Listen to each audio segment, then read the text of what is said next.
As cinzas do picadeiro, a história do fogo que apagou 500 vidas e as perguntas que o tempo não conseguiu extinguir, o maior circo do mundo.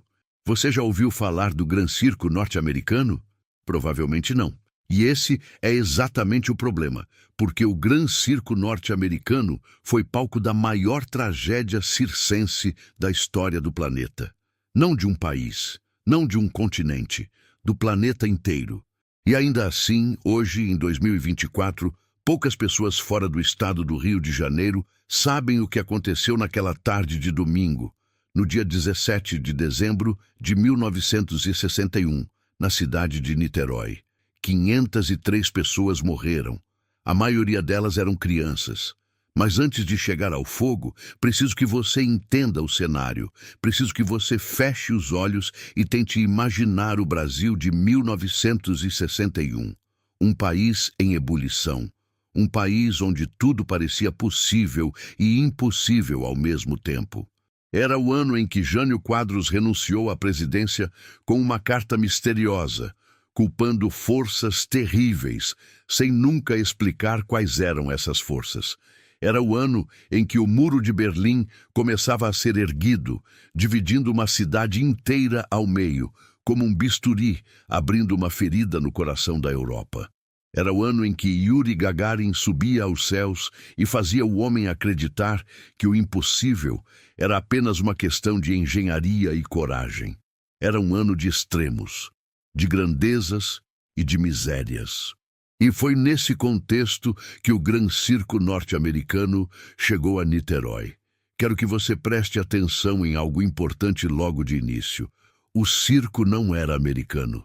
Não havia nada de americano naquele circo além do nome. Era um circo brasileiro, de propriedade de um gaúcho chamado Danilo Stevanovich, natural de Cachequi, no Rio Grande do Sul, membro de uma família de 7 irmãos que dominavam uma rede de circos espalhados pela América Latina. O nome norte-americano era pura estratégia de marketing. Nos anos 1960, tudo que vinha dos Estados Unidos era sinônimo de modernidade, de excelência, de grandiosidade. Colocar o nome americano no seu circo era como colocar um selo de qualidade. Era uma promessa implícita ao público. Isso aqui não é qualquer coisa. Isso aqui é o melhor do mundo. E Danilo Stevanovich queria mesmo dar essa impressão. O circo tinha cerca de 60 artistas.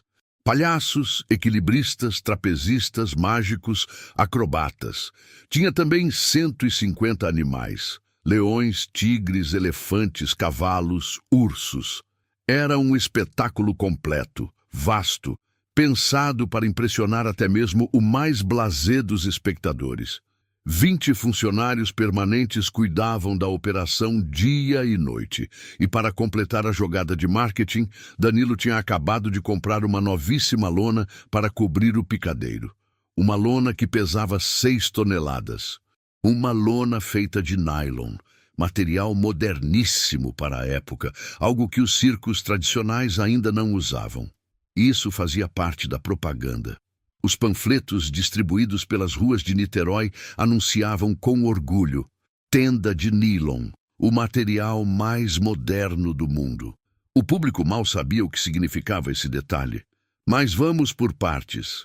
O Gran Circo norte-americano chegou a Niterói uma semana antes de sua estreia. A cidade foi escolhida estrategicamente, porque em dezembro de 1961, Niterói ainda era a capital do estado do Rio de Janeiro. Sim, era a capital, não a cidade do Rio de Janeiro. E isso é importante para entender o status do circo naquele momento. Instalar-se na capital estadual no mês de dezembro, véspera de Natal, era uma jogada de mestre. A equipe se instalou na Praça Expedicionário, na Avenida Feliciano Sodré, no centro da cidade. A montagem da estrutura levou dias e exigiu muita mão de obra. Danilo Stevanovich contratou cerca de 50 trabalhadores avulsos apenas para ajudar na montagem. Homens que carregavam estruturas metálicas, amarravam cordas, espetavam estacas no chão, erguiam as paredes laterais da lona, instalavam as arquibancadas. Entre esses 50 trabalhadores estava um homem cujo nome você precisa gravar. Adilson Marcelino Alves, 20 anos de idade, magro, de estatura média, com uma ficha na polícia por furto e, segundo registros da época, com algum tipo de transtorno mental não diagnosticado corretamente. Mas todo mundo o conhecia pelo apelido. Todo mundo o conhecia como Dequinha, o homem que seria esquecido. Dequinha trabalhou no circo por 2 dias. Apenas 2 dias. Não se sabe ao certo por que foi demitido. A versão oficial diz que ele era preguiçoso, que não rendia o suficiente para o ritmo exigido pela montagem da estrutura. Outros relatos dizem que ele tinha comportamento errático, que incomodava os colegas, que criava atritos desnecessários. O que se sabe é que Danilo Stevanovic o dispensou antes mesmo da estreia. Para um homem com a história de Dequinha, ser demitido de um emprego temporário poderia parecer algo corriqueiro. Mas não foi isso que aconteceu. Algo naquela demissão acendeu uma chama dentro dele. Uma chama que, com o passar dos dias, foi crescendo, tomando forma, ganhando calor. A estreia do Gran Circo norte-americano aconteceu na sexta-feira, dia 15 de dezembro de 1961.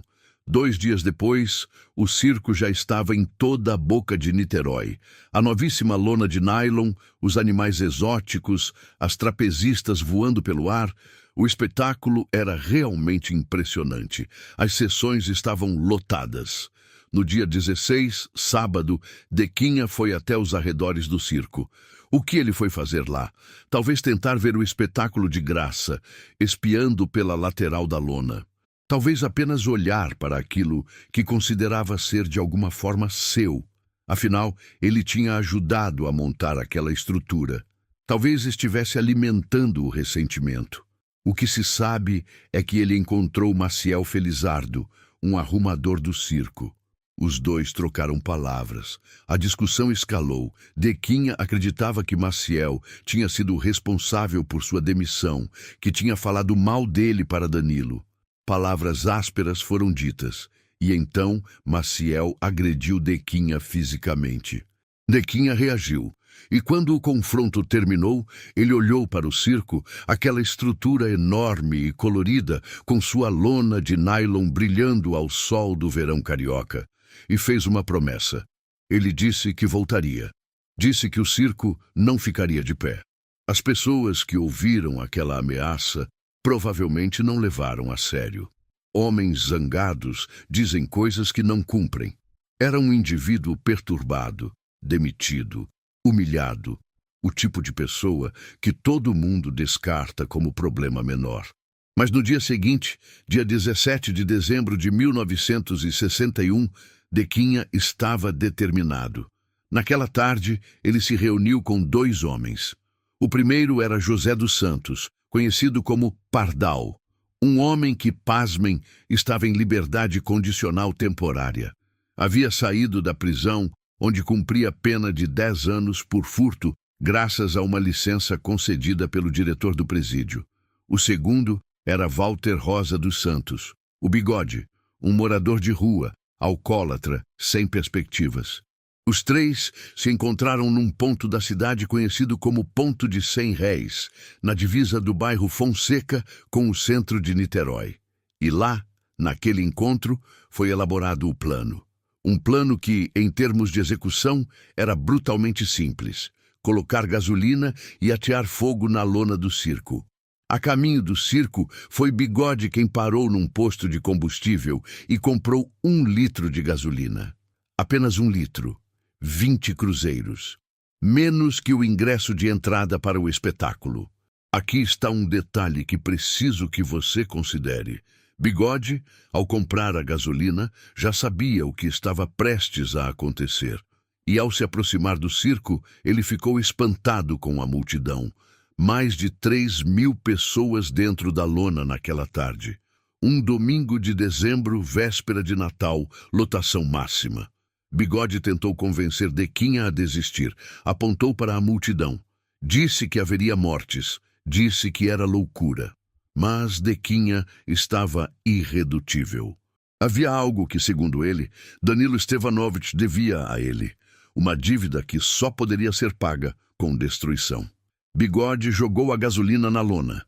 Dequinha riscou o fósforo. 15h45, a hora que parou o tempo. Eram 15h45 de uma tarde quente de domingo. Dentro do picadeiro estava acontecendo o número final do espetáculo. A trapezista Antonieta Stevanovich, irmã de Danilo, o dono do circo, executava seu número ao lado de Vicente Sanches e Santiago Grotto. Os três voavam pelo ar com a graça e a precisão de quem passou anos treinando aquela coreografia. A plateia observava, boquiaberta. Faltavam 20 minutos para o fim do show. E então Antonieta viu. Não era fumaça ainda. Era apenas a lona que começava a mudar de cor. Um dourado que virava laranja, uma mancha que crescia. Ela gritou. O que aconteceu nos minutos seguintes é difícil de descrever com palavras, mas vou tentar. A lona de nylon parafinada, aquele material moderníssimo, aquele símbolo de prosperidade e inovação que Danilo tanto se orgulhava, era na prática uma bomba incendiária à espera de uma faísca.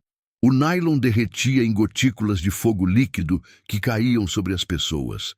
A parafina que cobria a lona para impermeabilizá-la agia como combustível, como as velas de uma enorme catedral invertida sobre 3.000 cabeças. Em 5 minutos, a lona foi completamente devorada pelas chamas. 5 minutos. O tempo de uma música curta, o tempo de um abraço demorado, o tempo que alguns de vocês levam para ler esta parte do texto. 5 minutos e a lona havia desaparecido.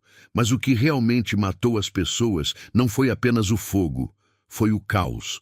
3.000 pessoas em pânico num espaço fechado. As arquibancadas cheias, os corredores estreitos, as saídas poucas, mal sinalizadas, algumas bloqueadas pela própria estrutura metálica. As pessoas se empurravam, pisavam umas nas outras, amontoavam-se nas saídas como água, tentando escapar por um ralo pequeno demais. Os corpos caídos bloqueavam a passagem dos que ainda estavam de pé. E do teto, aquela lona em chamas continuava derramando fogo líquido sobre todos. Houve um momento, relatado por sobreviventes, que defino como o ponto mais sombrio de toda a tragédia. Um momento que nenhuma das crianças que o viveram jamais esqueceu. Os pedaços da lona em chamas que caíam sobre a plateia faziam as roupas pegarem fogo. As pessoas ardiam enquanto corriam. E o calor era tão intenso que muitos perderam a consciência antes mesmo de chegarem às saídas. Mas então aconteceu algo inesperado. Semba, a elefanta do circo, estava presa na lateral do picadeiro. Quando as chamas a atingiram, ela entrou em pânico. Com a força colossal de um animal de 5 toneladas em desespero absoluto, ela rasgou a lona lateral do circo de lado a lado, abrindo um enorme buraco. Aquele buraco salvou centenas de vidas. Mas Semba, em sua fuga desesperada, correu em disparada pela multidão, pisoteando quem estivesse no caminho. Salvar e destruir ao mesmo tempo. Essa é a crônica do caos. Do lado de fora, Niterói foi tomada por um cheiro que seus moradores mais velhos descrevem até hoje com um tremor na voz. Um cheiro de borracha queimada misturado com algo que nenhum deles quer nomear. Os vizinhos da Praça Expedicionário foram os primeiros a ouvir os gritos. Correram para ajudar. Militares do exército que estavam próximos acorreram ao local. Voluntários sem nenhum treinamento mergulharam nas chamas para salvar crianças. E então surgiu outro problema. Aquele dia, 17 de dezembro de 1961, a classe médica do estado do Rio de Janeiro estava em greve. O Hospital Antônio Pedro, o maior de Niterói, estava fechado. Fechado. Com mais de 500 vítimas precisando de atendimento urgente, o principal hospital da cidade estava fechado. A população arrombou literalmente as portas do hospital. O exército convocou os médicos grevistas pelo rádio. Teatros e cinemas da cidade e de cidades vizinhas interromperam seus espetáculos, pedindo que médicos presentes na plateia se identificassem e fossem imediatamente para o hospital. Médicos de clínicas privadas abandonaram seus consultórios e padres foram convocados às pressas para dar a extrema unção, o sacramento dos moribundos, às vítimas que os médicos já sabiam que não tinham nenhuma chance de sobrevivência. Não havia espaço no Instituto Médico Legal de Niterói para todos os corpos. Muitos foram levados para as câmaras frigoríficas da indústria frigorífica Maveroy, o mesmo lugar onde se guardava a carne bovina. Trago esse detalhe não para chocar, mas para que você entenda a dimensão do que aconteceu naquela tarde. Uma cidade inteira desmoronando sobre si mesma. E entre a multidão que acorreu para ajudar, estava um jovem médico que naquela época ainda era relativamente desconhecido. Ele estava indo trabalhar quando ouviu a notícia no rádio. Pegou sua lancha particular, atravessou a Baía de Guanabara e foi direto para Niterói. Seu nome era Ivo Pitangui. Pitangui tratou dezenas de vítimas do incêndio. E foi naquele dia que ele percebeu que a cirurgia plástica, até então vista como luxo de vaidade, poderia ser uma ferramenta de reconstrução humana, de dignidade, de cura profunda. A tragédia do Gran Circo moldou um dos maiores cirurgiões da história do Brasil. Em alguns momentos, a destruição semeia o que a história vai colher décadas depois. O mundo em choque. A notícia chegou ao presidente da República ainda naquela tarde. João Goulart, o Jango, que havia assumido o governo apenas 3 meses antes, em meio a uma das maiores crises políticas da história republicana brasileira, saiu imediatamente para Niterói. Sua presença ali era um gesto simbólico, mas também uma declaração. O que aconteceu nesta praça não é coisa pequena, e não era mesmo. A tragédia do Gran Circo norte-americano causou comoção mundial. Não estou exagerando quando uso a palavra mundial. A imprensa internacional noticiou o incêndio em primeira página. Doações chegaram de toda parte, dos Estados Unidos, de países europeus, de organizações humanitárias e do Vaticano. O Papa João XXIII enviou pessoalmente uma mensagem de condolências e doações para as vítimas. O Papa, pessoalmente. Isso diz muito sobre a dimensão do que aconteceu em Niterói naquele domingo. O palhaço Carequinha, um dos rostos mais amados do circo brasileiro, um homem que dedicou a vida a fazer crianças rirem, ajudou a financiar a construção de um cemitério em São Gonçalo, cidade vizinha a Niterói, para que as vítimas tivessem onde ser enterradas. Os cemitérios existentes não comportavam tantos caixões, 503 mortos, a maioria crianças, 70% das vítimas eram crianças. Pense nisso. Um domingo de dezembro, véspera de Natal, o circo lotado de famílias, com crianças empolgadas. Crianças que tinham implorado aos pais para ir, crianças que estavam com os olhos arregalados, olhando para as trapezistas voarem, crianças que nunca voltaram para casa.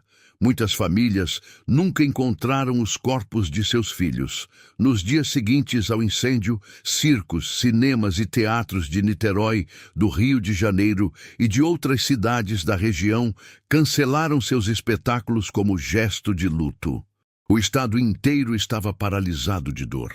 Os espetáculos circenses só voltariam a Niterói em 1975, 14 anos depois. Quando o próximo circo chegou à cidade, ele trouxe lona importada à prova de fogo, saídas de emergência claramente sinalizadas, extintores de incêndio distribuídos por toda a estrutura e bombeiros de plantão durante todas as sessões. 14 anos de ausência. Como se a cidade precisasse de todo esse tempo para aprender a respirar de novo perto de uma lona colorida. Mas agora, preciso contar a você a parte da história que normalmente não aparece nos registros oficiais. A parte que gera dúvidas. A parte que, décadas depois, ainda não tem uma resposta definitiva. A confissão que talvez não fosse verdade. Dequinha foi preso 5 dias depois do incêndio, dia 22 de dezembro de 1961. Seus cúmplices Bigode e Pardal foram presos junto. E Dequinha confessou. Confessou tudo. Disse que tinha planejado o incêndio em vingança pela demissão e pela humilhação sofrida. Disse que Bigode tinha jogado a gasolina e que ele mesmo tinha riscado o fósforo. Disse que sabia que havia muita gente dentro, mas que estava com tanto ódio que não se importava. A polícia tinha seu culpado. A imprensa tinha seu vilão. E o Brasil, em luto, tinha alguém para responsabilizar por aquela dor. Em outubro de 1962, menos de um ano depois do incêndio, Dequinha foi condenado a 16 anos de prisão, mais 6 anos de internação em manicômio judiciário como medida de segurança. Bigode foi condenado a 16 anos, Pardal a 14, caso encerrado, ou assim parecia. Porque o que aconteceu nos anos seguintes é onde a história começa a ficar turva, onde as perguntas começam a emergir, uma após a outra, como bolhas num líquido que está esquentando lentamente. Aqui está a primeira pergunta. Por que tanta gente que viveu a tragédia se recusava a acreditar na versão oficial? Quando o jornalista Mauro Ventura pesquisou durante 2 anos e meio para escrever seu livro O Espetáculo Mais Triste da Terra, publicado em 2011, ele encontrou algo perturbador. A maioria das pessoas que ele entrevistou, sobreviventes, familiares das vítimas, moradores de Niterói que viveram aquela época, não acreditava que Dequinha tinha ateado o fogo. Não acreditava. Muitos preferiam a versão do curto-circuito elétrico ou de um acidente qualquer. Não conseguiam admitir que um homem sozinho, com 1 litro de gasolina, pudesse ter causado algo tão catastrófico. Havia também os que achavam que a polícia precisava de um culpado rápido e que Dequinha, com sua ficha criminal e seus problemas mentais, era o bode expiatório perfeito.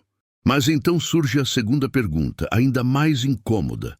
O circo tinha condições de funcionar? Essa é a questão que os opositores do governador Celso Peçanha usavam como munição política. Porque havia uma contradição flagrante nos registros da época. Peritos afirmavam que o circo não tinha condições de funcionar por irregularidades na estrutura. Mas o Corpo de Bombeiros e o Serviço de Censura do Estado do Rio de Janeiro tinham assinado laudos dizendo que o estabelecimento estava em boas condições. Quem tinha autorizado o Gran Circo norte-americano a funcionar? E se havia irregularidades? Porque ninguém foi responsabilizado por isso. A polícia e o governo optaram por sustentar apenas a tese do incêndio criminoso. Ao fazer isso, transferiram toda a responsabilidade para Dequinha, Bigode e Pardal e isentaram completamente as autoridades que aprovaram o funcionamento de uma estrutura potencialmente perigosa.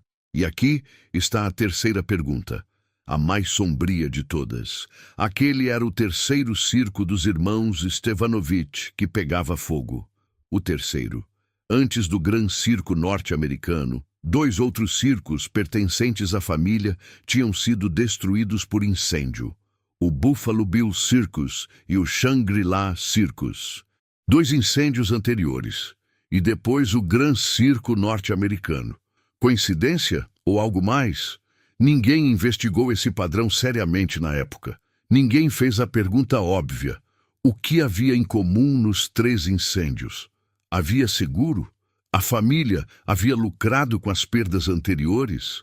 Havia alguma outra razão para querer ver aquela lona em cinzas? Não estou fazendo acusação.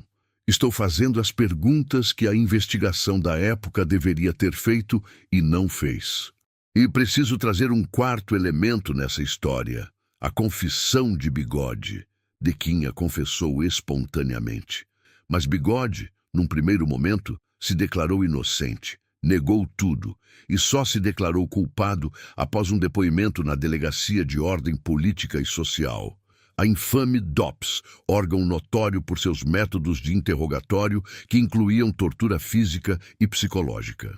Qual o valor de uma confissão obtida sob tortura? Essa é uma pergunta que os defensores dos direitos humanos fazem há décadas, muito além desta história específica. Mas, neste caso, ela ganha contornos ainda mais inquietantes. Se Bigode era inocente e confessou por pressão da DOPS, é possível que Dequinha também tenha confessado sob pressão? É possível que Dequinha tenha sido manipulado, com sua condição mental comprometida, a assumir um crime que não cometeu? Ou, ainda mais perturbador, é possível que Dequinha tenha cometido o crime, mas que havia mais gente envolvida? Gente que nunca foi investigada, nunca foi indiciada, nunca prestou contas? Não tenho as respostas. Ninguém tem. Mas vou contar o que aconteceu com Dequinha depois. E aí a história fica mais estranha ainda. O fim, que não era um fim, Dequinha ficou preso por mais de 11 anos. No dia 31 de janeiro de 1973, ele fugiu da penitenciária Vieira Ferreira Neto, em Niterói. Não foi uma fuga elaborada, não foi uma grande operação cinematográfica. Ele simplesmente saiu. Então, menos de um mês depois, no alto do Morro Boa Vista, em Niterói, na mesma cidade onde o fogo havia devorado 500 vidas, o corpo de Adilson Marcelino Alves foi encontrado, com 13 tiros. 13 tiros. Não um, não dois. 13. O autor desse crime jamais foi descoberto. Pense por um momento no que essa frase significa. O autor do crime jamais foi descoberto. Num país que havia investigado com toda urgência um incêndio que matou 500 pessoas, num estado com todo o aparato policial disponível, no momento em que a principal figura condenada por aquele incêndio histórico foi encontrada assassinada, ninguém descobriu o responsável. Ninguém nunca foi indiciado pela morte de Dequinha. O caso foi simplesmente encerrado, arquivado, esquecido. E aqui está onde a história entra num território que me mantém acordado. Quem queria Dequinha morto? Se ele era realmente o responsável pelo incêndio, se ele havia cometido sozinho aquele crime horrendo, quem teria interesse em silenciá-lo depois de tanto tempo? Pense nas possibilidades. Primeira possibilidade: algum familiar de vítima, consumido por 11 anos de ódio, esperou a oportunidade perfeita. A fuga deu essa oportunidade, e 13 tiros foram a resposta de alguém que não conseguia mais conter a fúria. Segunda possibilidade: Dequinha sabia de algo. Sabia de algo que havia mantido em silêncio durante 11 anos atrás das grades, mas que, livre, poderia revelar. E alguém não podia deixar que isso acontecesse. O que Dequinha poderia saber? Que havia outras pessoas envolvidas no planejamento do incêndio. Que havia interesse financeiro por parte de alguém. Que a versão oficial era uma simplificação conveniente de algo mais complexo e mais sujo. E existe uma terceira possibilidade, ainda mais perturbadora. E se Dequinha não tivesse ateado o fogo? Não estou dizendo que era inocente. Estou levantando uma hipótese que alguns pesquisadores e moradores de Niterói consideraram ao longo dos anos. E se a confissão de Dequinha foi extorquida, fabricada, ou aproveitada de um homem com estado mental comprometido que genuinamente não sabia distinguir o que tinha feito do que a polícia queria que ele dissesse ter feito? E se havia alguém por trás do incêndio com mais capacidade de planejamento, com mais motivos, com mais recursos, e Dequinha foi apenas o rosto que a investigação escolheu mostrar? Nesse cenário, os 13 tiros no alto do Morro Boa Vista não seriam um ato de vingança. Seriam silenciamento, definitivo, eficiente e eternamente sem resposta. O contexto que ninguém conta. Para entender completamente o que aconteceu naquele dezembro de 1961, preciso ampliar o ângulo da câmera. Preciso mostrar o Brasil que existia em torno daquele circo. O país estava em colapso político. Apenas 4 meses antes do incêndio, em 25 de agosto de 1961, o presidente Jânio Quadros tinha renunciado. Numa carta ao Congresso, ele dizia que havia sido vencido pela reação e culpava forças terríveis pela impossibilidade de governar. Ninguém sabia ao certo o que eram essas forças terríveis. Até hoje, não se sabe completamente. A renúncia jogou o Brasil numa crise constitucional sem precedentes. O vice-presidente, João Goulart, o mesmo Jango que correria para Niterói naquela tarde de dezembro, estava em missão diplomática na China comunista quando a notícia o alcançou.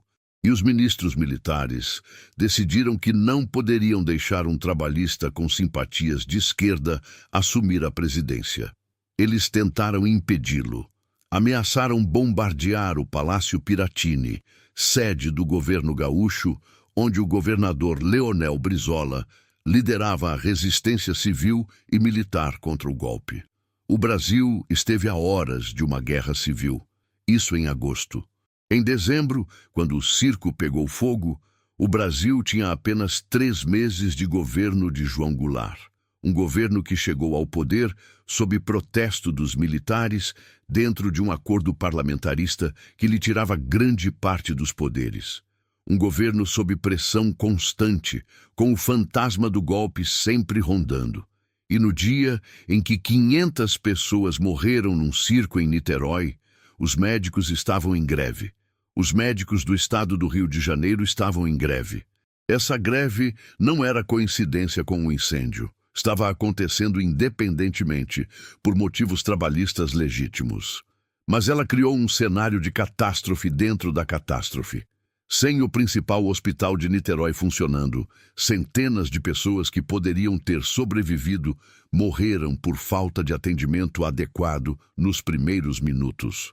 Quando se pergunta quantas pessoas morreram no incêndio do Gran Circo norte-americano, a resposta oficial é 503. Mas quantas dessas 503 mortes poderiam ter sido evitadas se o Hospital Antônio Pedro estivesse aberto naquele domingo? Essa pergunta nunca recebeu uma resposta satisfatória. E existe ainda outro detalhe que a história oficial tende a minimizar. O circo estava operando com irregularidades. Peritos que analisaram a estrutura depois do incêndio concluíram que havia problemas na segurança do local. Saídas de emergência insuficientes. Disposição das arquibancadas que dificultava a evacuação. E, claro, aquela lona de nylon parafinada que se transformou numa armadilha de fogo líquido. Se a fiscalização tivesse sido feita corretamente, o circo não teria obtido a autorização para funcionar. Ou teria sido obrigado a fazer reformas antes de abrir as portas. A autorização foi dada do mesmo jeito. E quando veio a tragédia, esse aspecto foi cuidadosamente varrido para debaixo do tapete.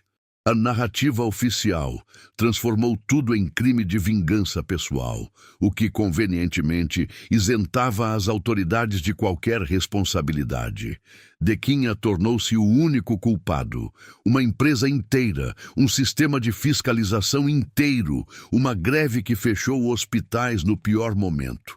Tudo isso desapareceu por trás do rosto de um jovem de 20 anos com histórico criminal e problemas mentais. As ossadas que o chão guardava. Há um detalhe nessa história que, quando li pela primeira vez, me deixou em silêncio por um longo tempo. Na década de 1980, o Exército Brasileiro construiu um hospital no terreno onde tinha ficado o Gran Circo norte-americano, a Policlínica Militar de Niterói. Durante as escavações para reforçar a estrutura do terreno, os operários encontraram ossadas humanas. Ossadas. Restos de pessoas que morreram no incêndio de 1961 e que nunca foram recuperadas. Que nunca foram identificadas, que ficaram enterradas naquele chão por 20 anos, enquanto a cidade foi reconstruindo sua vida em cima delas. Em 2011, 50 anos depois do incêndio, quando foram feitas as cerimônias de aniversário, o hospital inaugurou um memorial para as vítimas no local. Um memorial construído literalmente sobre as cinzas. Muitas famílias que perderam filhos, irmãos, pais naquele incêndio nunca souberam o que aconteceu com os corpos. Em 1961, o número de mortos foi tão alto, o caos foi tão completo, a identificação foi tão precária, que muitas pessoas desapareceram da memória oficial. Existem famílias que até hoje não sabem se seus parentes estão entre os 503 enterrados nos cemitérios ou se viraram ossadas sob o concreto de um hospital. Imagine essa dor. Imagine perder um filho numa tarde de domingo, ir ao circo para um momento de alegria e nunca mais saber onde aquele corpo foi parar, nunca ter onde chorar, nunca ter uma pedra com um nome para visitar. Essa é a face mais silenciosa da tragédia, a que não aparece nos livros de história, a que não virou notícia, as ossadas que o chão guardava por décadas. O silêncio de Niterói. Há algo muito específico sobre a forma como Niterói lidou com essa tragédia nos anos e décadas que se seguiram. O silêncio. O jornalista Mauro Ventura, que pesquisou exaustivamente o incêndio para seu livro, descreveu algo que o perturbou profundamente durante o processo de apuração. As pessoas não queriam falar sobre o assunto. Não era o silêncio de quem não sabe. Era o silêncio de quem sabe demais e prefere não revirar. Moradores de Niterói, que viveram a época, viravam o rosto quando o assunto era trazido à tona. Sobreviventes que nunca tinham contado para seus filhos o que tinham visto naquele domingo. Médicos que trataram as vítimas e que, num vídeo gravado 10 anos depois do incêndio, ainda choravam ao falar sobre as cenas que viram, que pediam para não ser filmados de frente. Uma cidade inteira escolhendo o esquecimento como forma de sobrevivência. E quando a história foi finalmente contada, no livro de Ventura, em programas de televisão, em documentários, descobriu-se que havia uma fratura profunda entre a memória oficial e a memória coletiva. A memória oficial dizia, foi Dequinha, caso encerrado. A memória coletiva dizia, foi muito mais complicado que isso, e há feridas que nunca cicatrizaram. Existe um fenômeno psicológico chamado trauma coletivo. Quando uma comunidade inteira passa por um evento de destruição massiva, a dor não fica contida nos indivíduos, ela se espalha pelas gerações. Filhos ouvem nas entrelinhas das histórias que os pais nunca contaram completamente. Netos crescem sentindo um peso que não conseguem nomear. Niterói carrega esse peso. E quando a Boate Kiss, em 2013, em Santa Maria, no Rio Grande do Sul, matou 242 pessoas num incêndio provocado por irregularidades de segurança e falta de fiscalização adequada, muitos moradores de Niterói fizeram a conexão imediata. A história se repete. 52 anos separam os dois incêndios, meio século.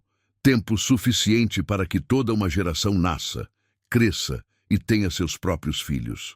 E mesmo assim o padrão é o mesmo, estrutura irregular, fiscalização falha, autorização que não deveria ter sido dada e um número inaceitável de mortos que poderia ter sido 0. O homem que viu tudo e o homem que não viu nada. Quero contar 2 histórias dentro da história, 2 homens, 2 ângulos diferentes da mesma tragédia. O primeiro é o treinador de elefantes, Edmilson Juvencio. Edmilson foi o homem que impediu Dequinha de entrar de graça no circo no dia da estreia. Foi o confronto com Edmilson que antecedeu a briga com Maciel Felizardo, que antecedeu a ameaça de Dequinha, que antecedeu tudo. Edmilson era também o responsável por Semba, a elefanta que rasgou a lona e abriu a saída que salvou centenas de pessoas. Pense na posição de Edmilson depois da tragédia. Um homem que, ao barrar Dequinha na entrada, inadvertidamente foi um dos elementos da cadeia de eventos que levou ao incêndio.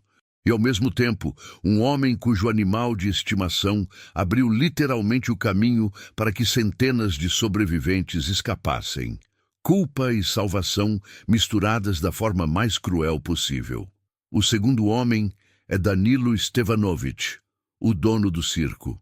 Danilo perdeu praticamente tudo naquele domingo.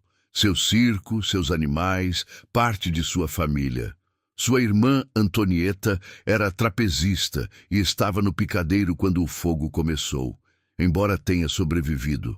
Mas Danilo também perdeu algo mais intangível e talvez mais duradouro: a possibilidade de existir sem aquele peso. Porque o Gran Circo norte-americano era o terceiro circo da família que pegava fogo. E sobre esse detalhe, Danilo nunca deu explicações completas. Havia perguntas que ficaram sem resposta.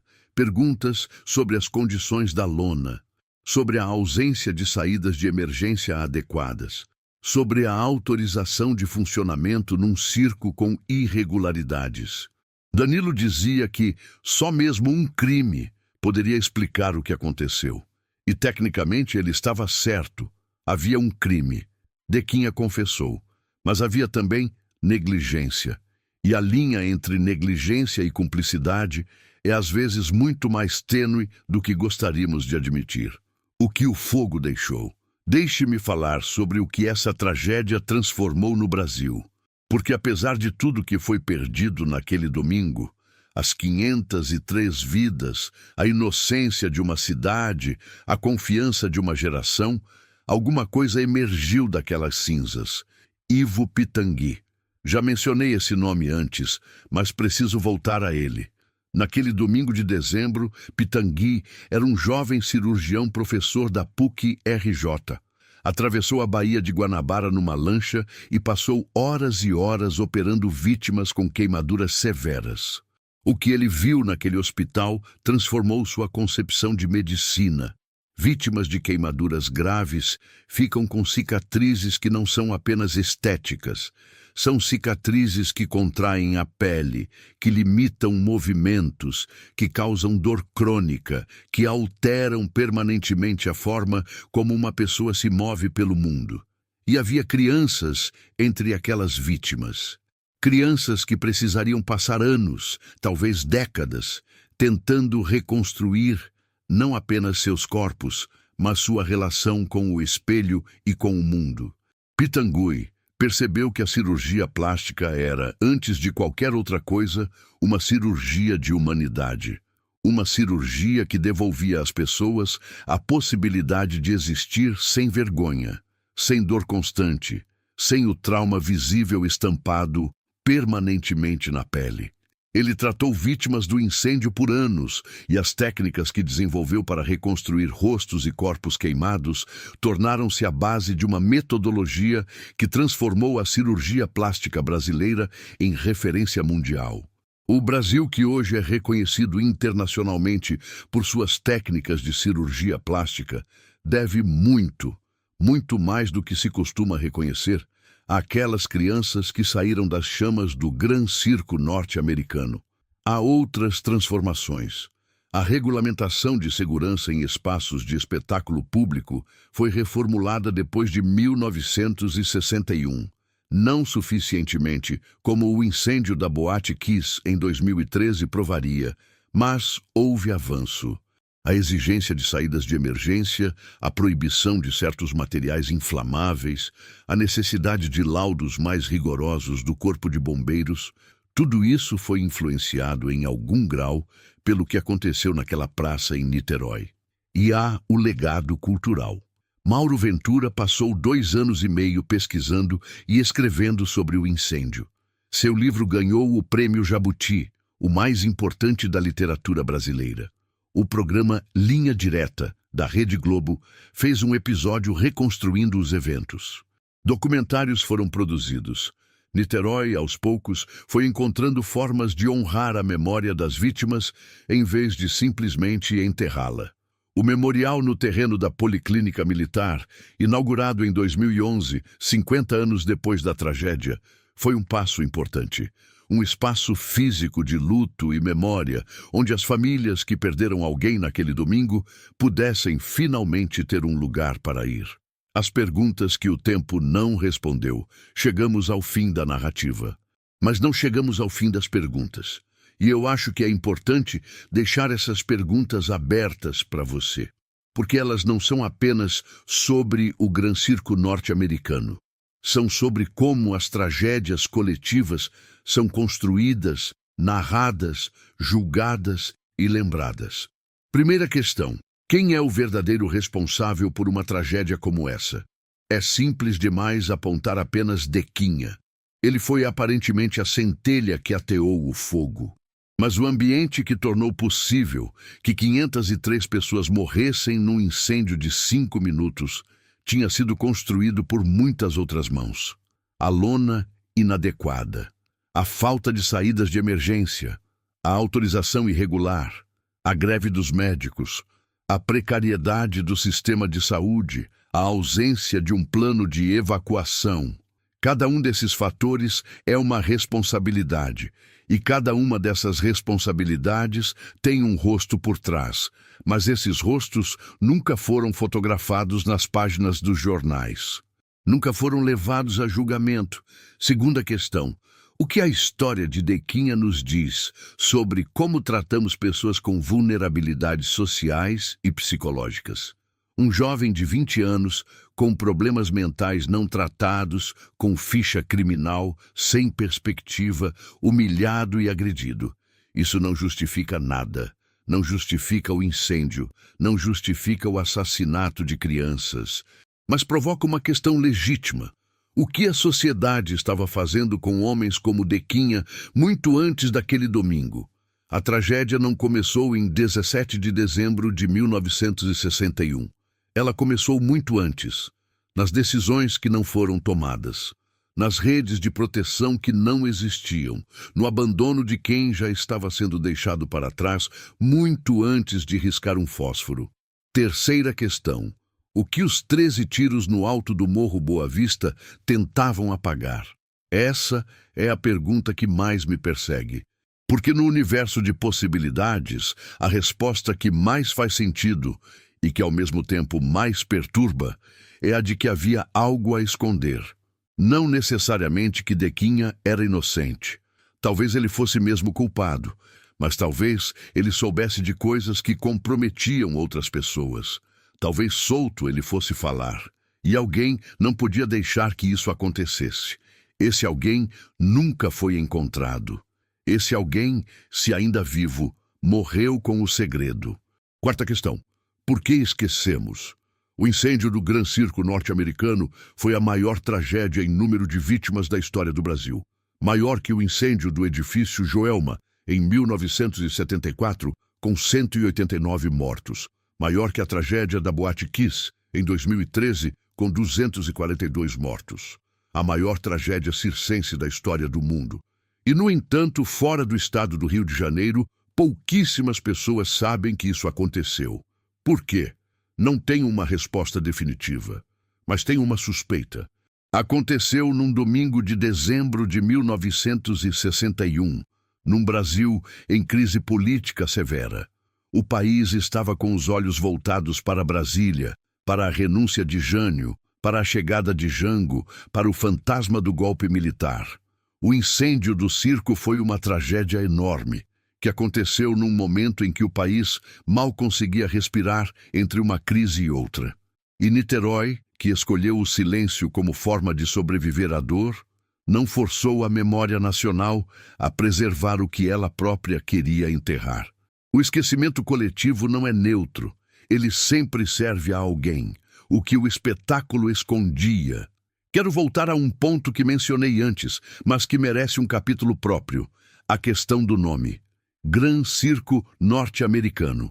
Um circo brasileiro chamado de norte-americano. Por quê? Porque o nome era uma mentira estratégica, uma promessa que o circo não poderia cumprir e não pretendia cumprir. Era apenas uma embalagem sedutora para atrair mais público. Isso era prática comum? Absolutamente. Era algo exclusivo dos circos? De forma alguma. Era errado? Moralmente, sim. Legalmente, provavelmente não havia nem legislação específica sobre isso em 1961.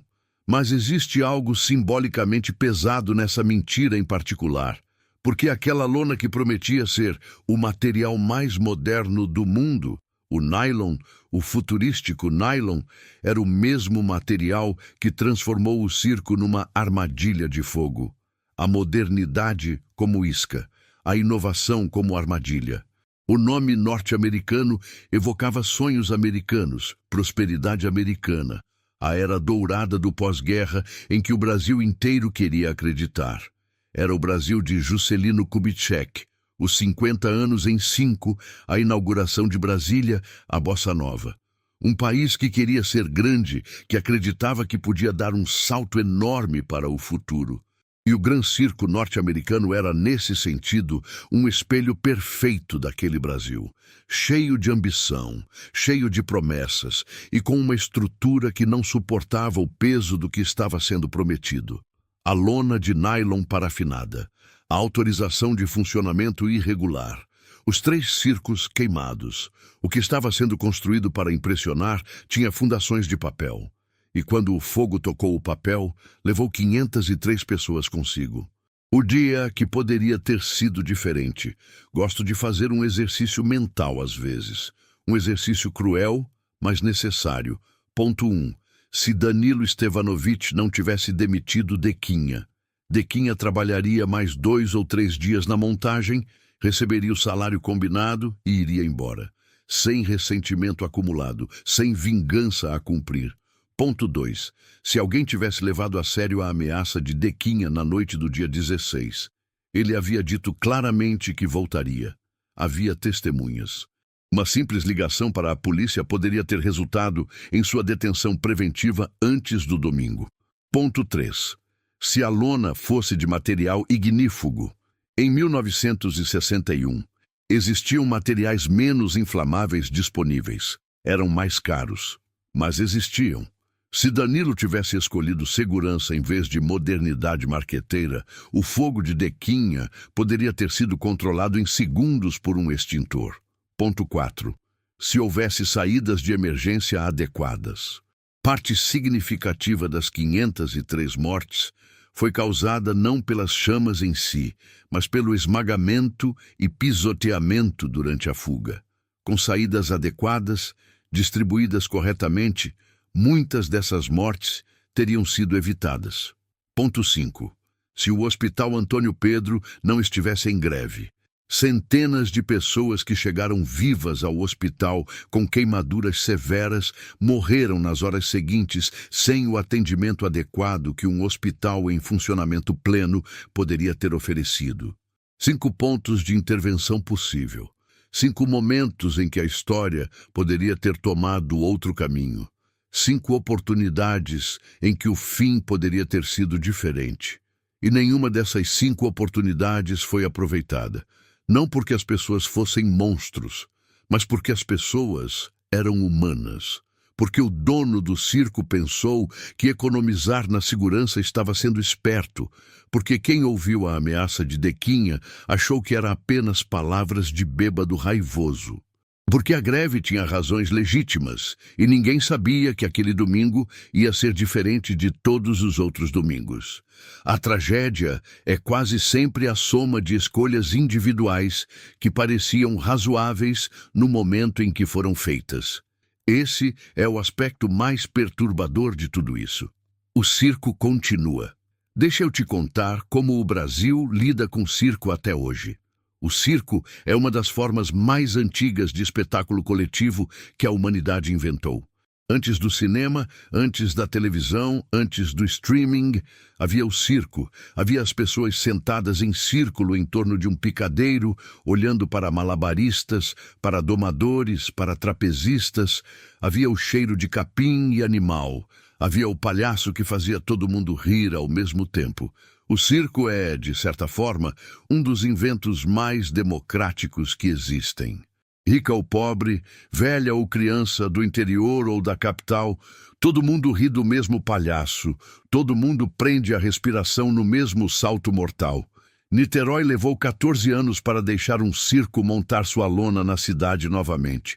14 anos. Isso diz tudo sobre o que aquele domingo de dezembro fez com a relação de uma cidade com o espetáculo, com a alegria coletiva, com a capacidade de se juntar em torno de algo leve. Quando o Circo Hagenbeck chegou a Niterói em 1975, ele veio preparado. Lona à prova de fogo importada, saídas de emergência numerosas e claramente sinalizadas, extintores distribuídos por toda a estrutura, bombeiros de plantão durante todas as sessões, como se um único circo pudesse oferecer reparação por tudo que o outro tinha tirado, como se a presença de um extintor pudesse apagar da memória aquelas chamas. Mas talvez seja isso que os sobreviventes e os filhos dos sobreviventes precisassem ver. Não o esquecimento, mas a prova de que havia aprendizado. Que a morte de 500 não tinha sido em vão. Que algo tinha mudado. A última peça do quebra-cabeça. Vou trazer agora um elemento que adiciona uma última camada de sombra a essa história. Lembra que mencionei que o Gran Circo norte-americano era o terceiro circo da família Stevanovich a pegar fogo? Um pesquisador de Niterói que estudou o caso por anos conseguiu falar com moradores idosos que presenciaram o assassinato de Dequinha em 1973. E esses moradores não concordavam com o relatório policial. O relatório oficial dizia que Dequinha tinha 13 tiros.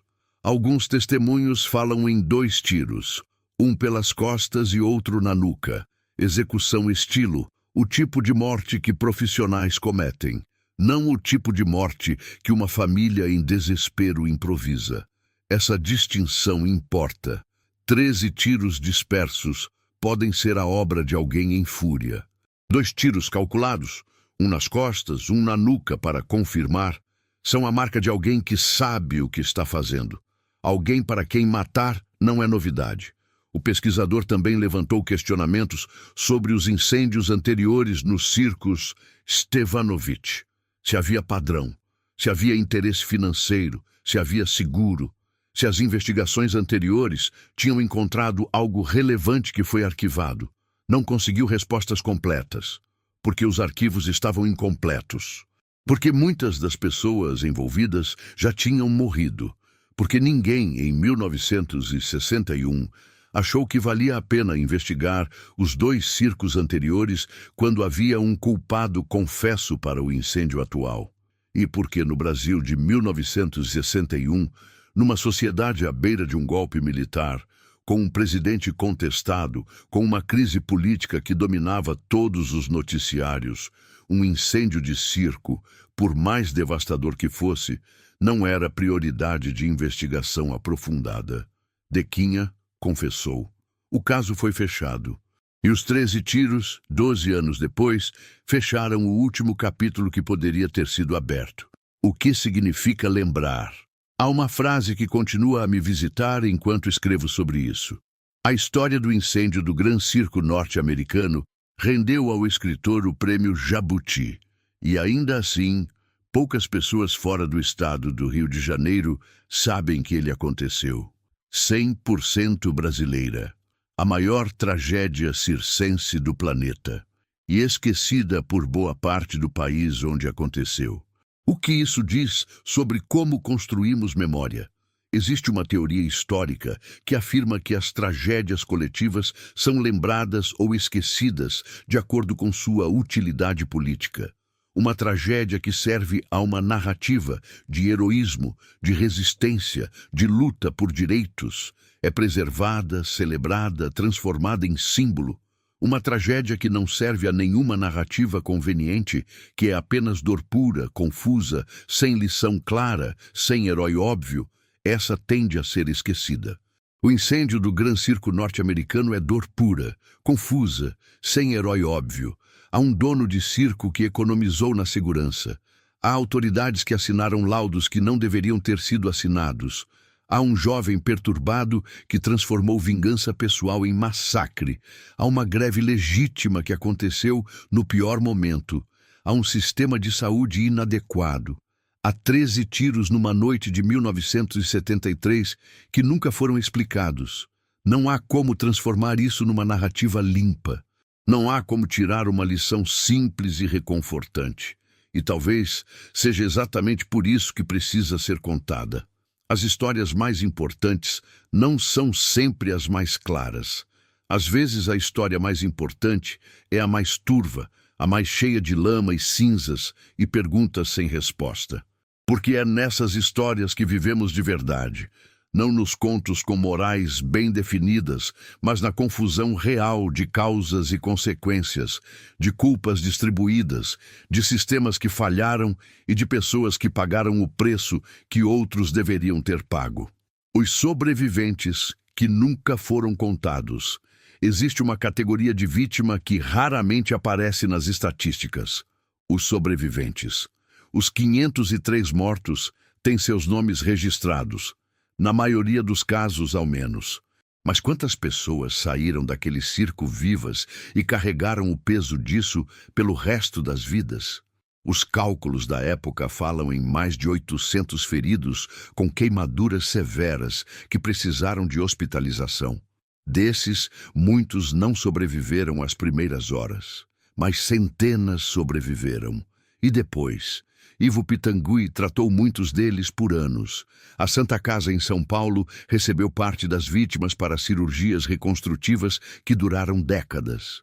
Crianças que saíram daquele circo com cicatrizes no rosto, nas mãos, nos braços, cresceram carregando visualmente a marca daquele domingo.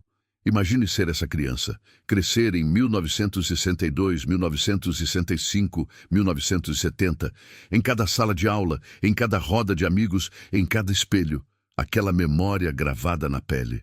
A pergunta que não precisava ser feita em voz alta porque a resposta estava ali, visível para todo mundo. E os que sobreviveram sem marcas físicas visíveis? Os que estavam na plateia e escaparam pelos buracos que Semba abriu? Os que foram pegos pela multidão e saíram pisoteados, mas vivos. Os que viram crianças morrendo ao seu lado e não conseguiram fazer nada. O trauma psicológico dessas pessoas nunca foi adequadamente estudado. Em 1961, o Brasil não tinha estrutura de suporte psicológico para sobreviventes de tragédias em massa. Sequer havia o conceito moderno de transtorno de estresse pós-traumático. Esse diagnóstico só seria formalmente estabelecido nos anos 1980. Essas pessoas simplesmente voltaram para casa, voltaram para a rotina e carregaram aquilo da única forma que sabiam, em silêncio. O mesmo silêncio que Niterói aprendeu a praticar durante décadas. As crianças do circo, 70% das vítimas eram crianças. Preciso parar aqui um momento, porque esse número é fácil de passar rápido. É fácil ler 70% como uma estatística abstrata. Mas o que isso significa na prática? Significa que de cada 10 caixões que saíram daquele terreno naquele domingo e nos dias seguintes, 7 eram pequenos.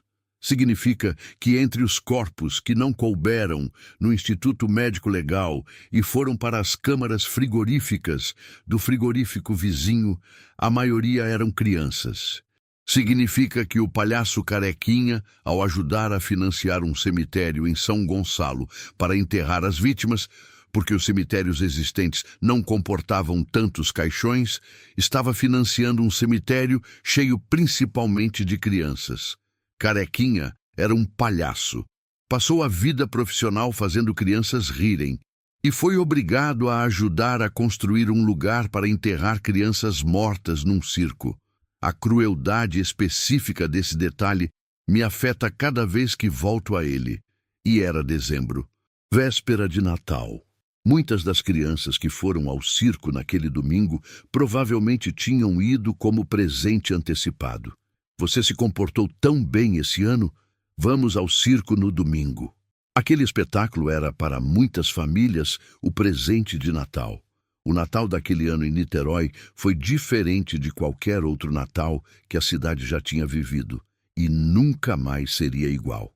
O fogo que nunca se apagou. Estou terminando essa história no mesmo lugar onde comecei, com uma pergunta. Você já ouviu falar do Gran Circo norte-americano? Agora você ouviu, e espero que você não esqueça tão facilmente, não porque seja uma história agradável. Claramente não é. Mas porque é uma história real, porque 503 pessoas reais, a maioria delas crianças reais, com nomes, com famílias, com sonhos de Natal, com rostos que alguém amava, foram consumidas por um fogo que não deveria ter acontecido, ou que, mesmo tendo acontecido, não deveria ter matado tanto. E porque esse fogo ainda arde em algum lugar. Arde nas perguntas sem resposta sobre os 13 tiros que mataram Dequinha. Arde nas ossadas encontradas sob o concreto de um hospital construído décadas depois. Arda nas famílias que nunca encontraram os corpos de seus filhos. Arda na história de Ivo Pitangui, que transformou aquela dor em décadas de cura. Arda na memória coletiva de Niterói, que precisou de 14 anos para aceitar uma lona colorida de volta ao seu horizonte. Quando a Boate Kiss pegou fogo em Santa Maria em 2013 e matou 242 jovens, o Brasil inteiro gritou. E com razão.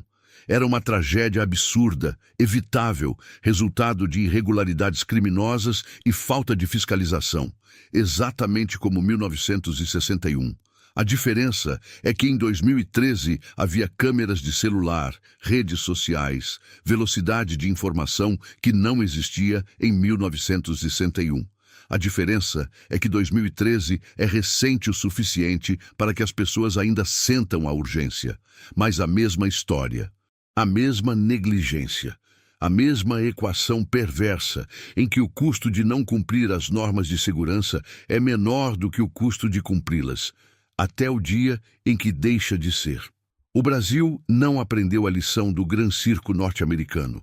Não aprendeu porque não se lembrava do Gran Circo norte-americano. E essa é, talvez, a lição mais urgente dessa história. O esquecimento também mata. Não com 13 tiros numa noite de 1973. Não com fogo líquido caindo sobre crianças numa tarde de dezembro. Mas com a lenta e constante repetição dos mesmos erros, das mesmas escolhas, das mesmas negligências, porque ninguém se lembrou o suficiente do que aconteceu antes para ter medo do que poderia acontecer depois. 503 pessoas, a maioria crianças. Um domingo de dezembro de 1961, Niterói, Rio de Janeiro, o maior incêndio da história do Brasil. O maior incêndio em circo de toda a história humana. E quase ninguém sabe. Agora você sabe. E a pergunta que deixo para você, enquanto fecha essa história e volta para o seu dia, é esta. Saber é suficiente? Ou existe algo mais que a memória exige de nós? O circo como espelho do Brasil. Existe uma metáfora que não consigo tirar da cabeça desde que comecei a pesquisar essa história. O circo é, por natureza, uma estrutura temporária. Chega, monta, encanta, desmonta e vai embora. Não tem endereço fixo, não tem raízes. É beleza em movimento, espetáculo nômade, promessa que dura o tempo de uma temporada e depois desaparece no horizonte da estrada. E essa efemeridade faz parte do charme. As crianças que foram ao Gran Circo norte-americano naquele domingo sabiam, em algum nível, que aquilo era passageiro, que a lona colorida ficaria apenas por alguns dias, que os palhaços, os trapezistas, os elefantes logo seguiriam para outra cidade. E talvez fosse exatamente isso que tornava o espetáculo tão mágico, porque era fugaz, porque era raro, porque não era todo dia que o circo chegava. Mas essa mesma efemeridade escondia um perigo que ninguém queria ver. Uma estrutura temporária tem menos fiscalização que uma permanente. Um circo que monta e desmonta a cada semana não passa pela mesma inspeção rigorosa que um teatro com endereço fixo. A lona que chega num caminhão e é erguida em dias não recebe a mesma atenção estrutural que um edifício construído com fundações de concreto. E o Gran Circo norte-americano explorou essa brecha.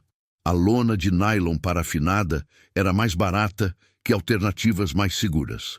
As saídas de emergência eram mínimas, o suficiente para parecer adequado numa inspeção rápida, mas insuficiente para uma evacuação real de 3.000 pessoas em pânico. A autorização de funcionamento foi concedida com base em laudos que contradiziam a análise de peritos independentes. Tudo porque ninguém queria ser o responsável por dizer não a um espetáculo que a cidade inteira estava esperando. E isso também é um espelho do Brasil, um país que frequentemente negocia segurança por espetáculo, que prefere o sim conveniente ao não necessário. Que deixa para depois a pergunta difícil porque a pergunta difícil atrasa o progresso, esfria o entusiasmo, complica o que poderia ser simples.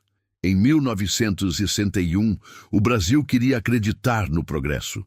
Queria acreditar no nylon moderníssimo, na lona de 6 toneladas, no maior circo da América Latina. Queria o espetáculo, e o espetáculo foi entregue, junto com 503 caixões. Essa é a lição que o país poderia ter aprendido em dezembro de 1961. Que o espetáculo sem estrutura é uma armadilha.